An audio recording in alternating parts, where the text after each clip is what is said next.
আসসালামু আলাইকুম বন্ধুরা, তোমাদের সবাইকে আমার প্রথম ভিডিওতে স্বাগত।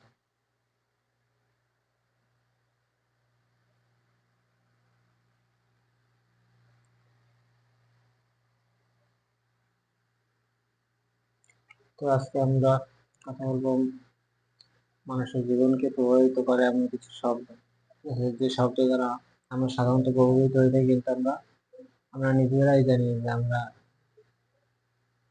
নিজেরাই বুঝতে পারি না আমাদের সাথে কেন কি কারণে কি হচ্ছে। ঠিক আছে, তো এগুলা আমরা কেন বুঝতে পারি? কারণ আমরা এই শব্দগুলোর সাথে পরিচিত না। তো এই শব্দগুলোর সাথে আমরা পরিচিত হবো একটা গল্পের মাধ্যমে। তো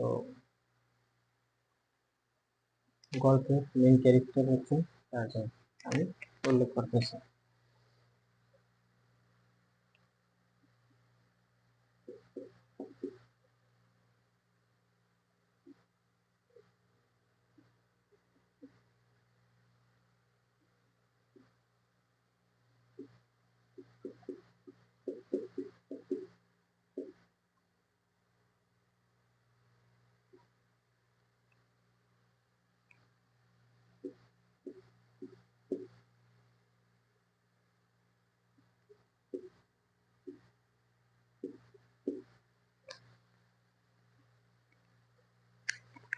তো আজকে আহ আমি যে গল্পটা তোমাদের সাথে শেয়ার করতে চাচ্ছি, সেই গল্পের প্রধান চরিত্র হচ্ছে একটা মেয়ে।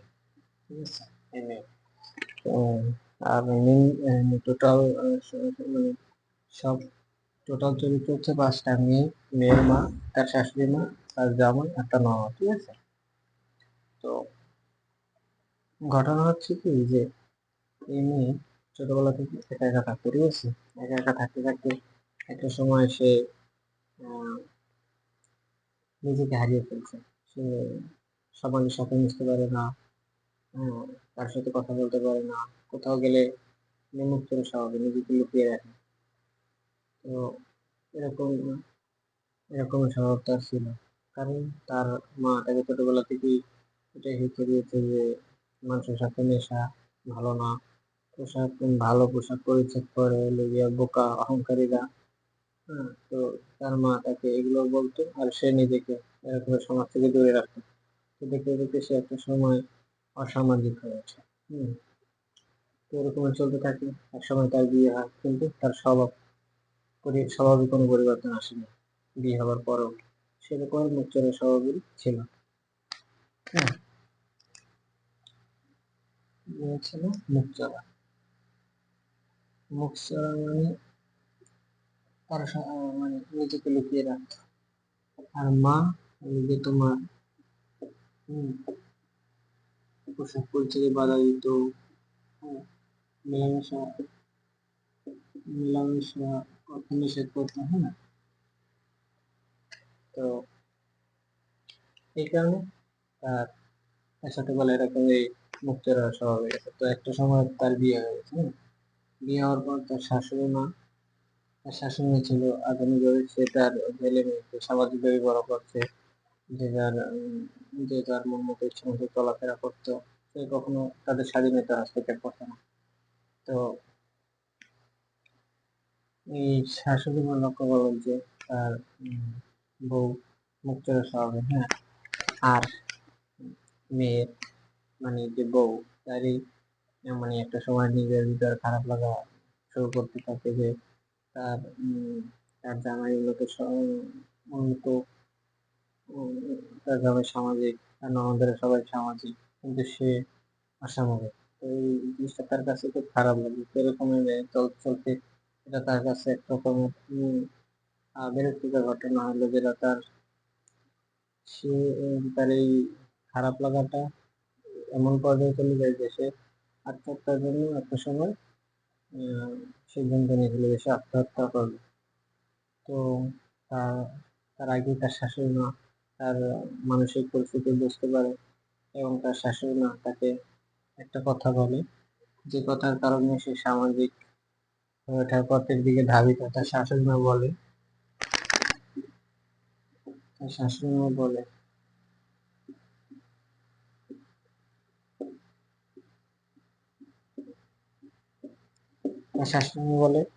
যা ঘটে গেছে সেটা নিয়ে দুশ্চিন্তা না করে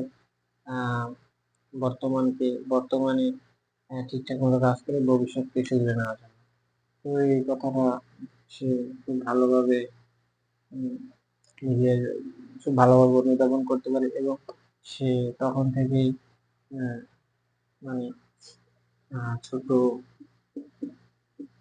সংগঠন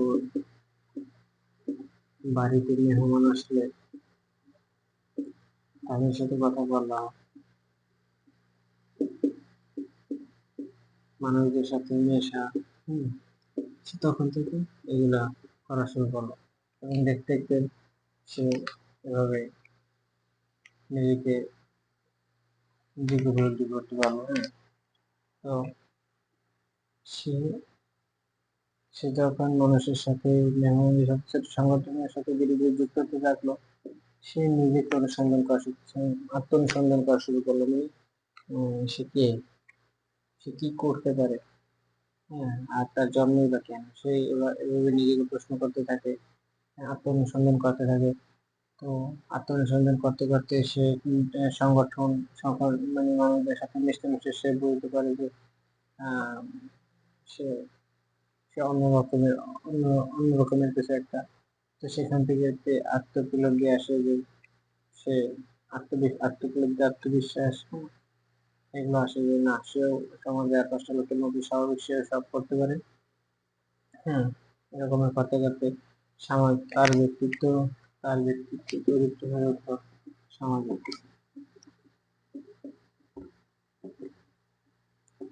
তো তার যখন সন্তান হলো, সে তাদের সামাজিকভাবে গড়ে তোলে, কখনো তাদের স্বাধীনতা হস্তক্ষেপ করে না। তো এভাবেই তার শুরুটা হয়েছিল মুক্তোর সব দিয়ে একটা মানুষ আত্মোপলব্ধি, আত্ম-অনুসন্ধান, নিজেকে খুঁজতে হবে, খুঁজে উপলব্ধি করতে হবে তুমি সে কোন জায়গায়, আমি কোন জায়গায় ভালো বা খারাপ, নিজের শক্তি চিনতে হবে, শক্তি চেনার মাধ্যমে আত্মবিশ্বাস আসবে, আত্মবিশ্বাসের ব্যক্তিত্ব গঠন হবে, চরিত্র মজবুত হবে, সেখান থেকে আত্মগৌরব আসবে। এভাবে যদি একটা লোক নিজেকে আত্মগৌরব আত্মগৌরব করতে পারে অহংকার ছাড়া, তাহলে সে তো এই হচ্ছে এই শব্দগুলোর জন্য একটা গল্প। তো এই শব্দগুলো আমাদের জীবনকে প্রয়োজনীয় রাখলে ভালো হবে। ধন্যবাদ।